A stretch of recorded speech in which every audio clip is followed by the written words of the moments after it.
Hello Hasbro fans, this is Up for Destroyers, back again with yet another Star Wars action figure review, and today concluding our reviews of Wave 3 of the Clone Wars in 2012, we have the Super Battle Droid Training Simulator version from the episode Clone Cadets, the premiere episode of Season 3 of the Clone Wars.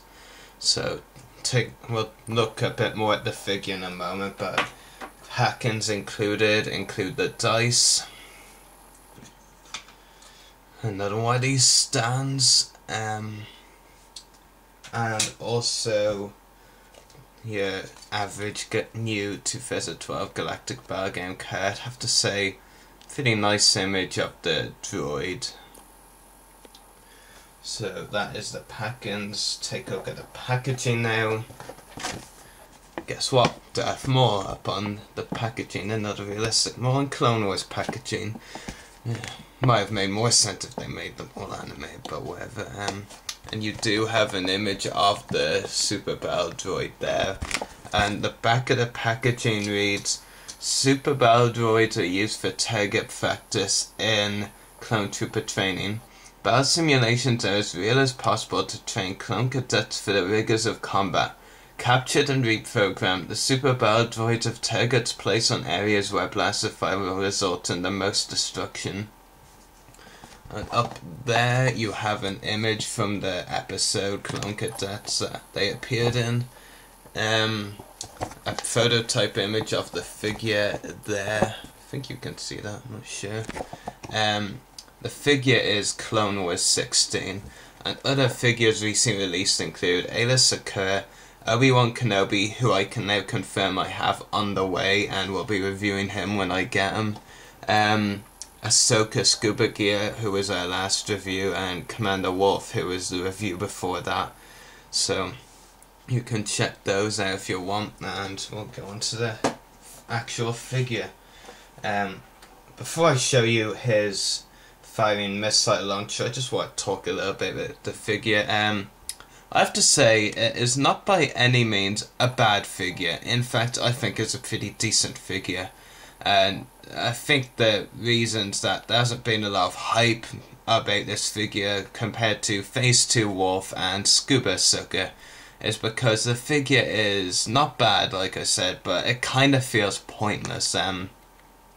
Some of you will say, well, it could go with Cadets Cut Up and Heavy, maybe even Shakti and Brick and LS. But really it does feel kind of pointless at this time it was released. I mean, released a bit ago when all those other figures were released, it might have made a bit more sense. I'm not saying it would have made sense entirely, but I mean, there's a lot of repaint potentials they really could have made from Clone Cadets. I mean, and really, this does feel kind of pointless because, I mean, we got two of the cadets, Heavy and Cut Up, and two out of 5 cadets, and I hope they do finish off the other 3 now that they've made 2. And they only made one training droid version, the Super Battle Droid. I mean, there's also a regular Battle Droid version and Commando Droid version, and I would much rather have seen the Commando Droid version just based on the fact that they are superbly articulated figures compared to these, which are quite hard to stand up. But I do really like the animated sculpting and design of this Super Battle Droids as a whole. It's just the articulation I find lacking. I understand it is a bit more slim in the knees, and also it won't really make sense to be articulated, but I mean, the articulation still is pretty bad anyway. Before I talk about all the details and articulation of this figure, I will show you the firing missile launcher. So here it is. I believe it was included in at least one of the other Super Battle Droid figures released in the line. I believe there's been 3 different variations before this one. Regular, then a heavy assault version of the regular one, which included missile launchers. Mine have been another version of this missile launcher with a different colouring around here. And the version in the Clones v Droids Battle Pack, the rocket ones from the episode Jedi Crash, it is pretty good. It does have a firing feature. If I can just demonstrate, it might be a bit difficult on that hand, so There we go. It does fire pretty easily, and I'll just show you now how it looks attached to the figure's arm and how you attach it on. So just plug in there, that's how it attaches, and it does look pretty good on a figure's arm, but I much prefer and think it looks more Clone Wars Super Battle Droid like when you have it off, but it does look pretty cool when it's on anyway.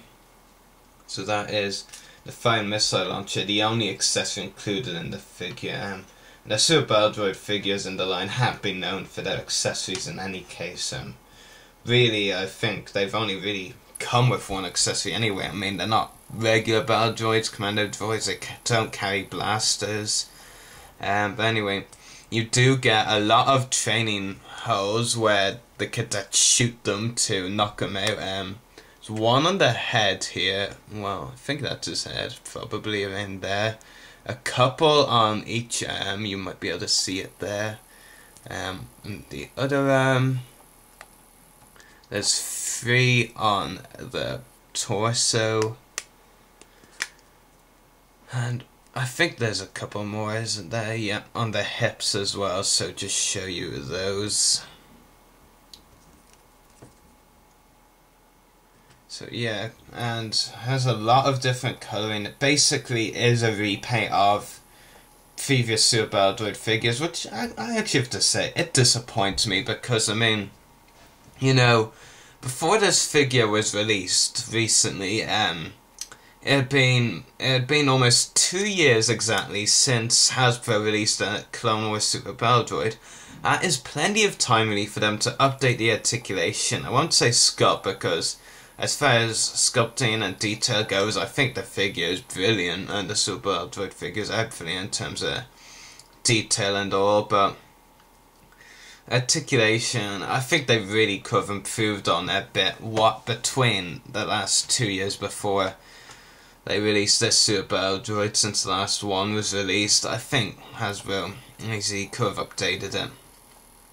Anyway, the detail is very fine. You do have a red eye there, and a lot of like greenish or grey, whichever you want to say, detailing on the head and the torso, and also on the elbows, and bit on the around the hips there, and on the back of their legs as well as the front actually.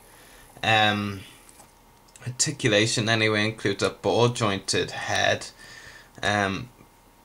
swivel shoulders, I believe. I don't think that, oh, they are ball jointed actually, sorry, ball jointed hip, shoulders, hinged elbows, or is it swivel forearms? Oh, I'm really knowing that with the articulation today. And swivel hips, so not that much articulation, but it's to be expected from a Clone Super Battle Droid figure. But it's fairly decent. If you're looking for yeah, clones and Jedi and all to have something to fight, if you're new to the collection, then this would go really well for that. And if you're looking to get some more droids in your collection, this would also go well. Like I said, at this time it feels like kind of a pointless figure unless they release battle and commando droid variations of training simulator droids. Otherwise it just kind of feels pointless. And there are many figures I would much rather have seen than this, and that includes clone repaints, to be honest with you. Even including as well, and also including, I should say, a commando droid repaint of this simulator version. There's a bad figure. I would say it's in between, you know, the best and worst of the wave, with fourth sadly being the worst, Scuba Ahsoka easily being the best of the wave. I'd probably give it a rating of 6 or 6.5 out of 10. The articulation is a bit of a down on this figure, but the detail is really good. And it just does look like a really good figure. So yeah, anyway, 6.5 out of 10 for me for this figure, and I hope you've enjoyed this review. I actually don't know when my next review is going to be. Next video in general, I'm actually taking a break from videos for a few days, you know, to build up views for these 3 Clone Wars figures from from wave 3 of 2012. so I really don't know what the next review will be. Probably the spacesuit Obi-Wan I got. That'll probably be the next review. So anyway, may the force be with you and happy hunting.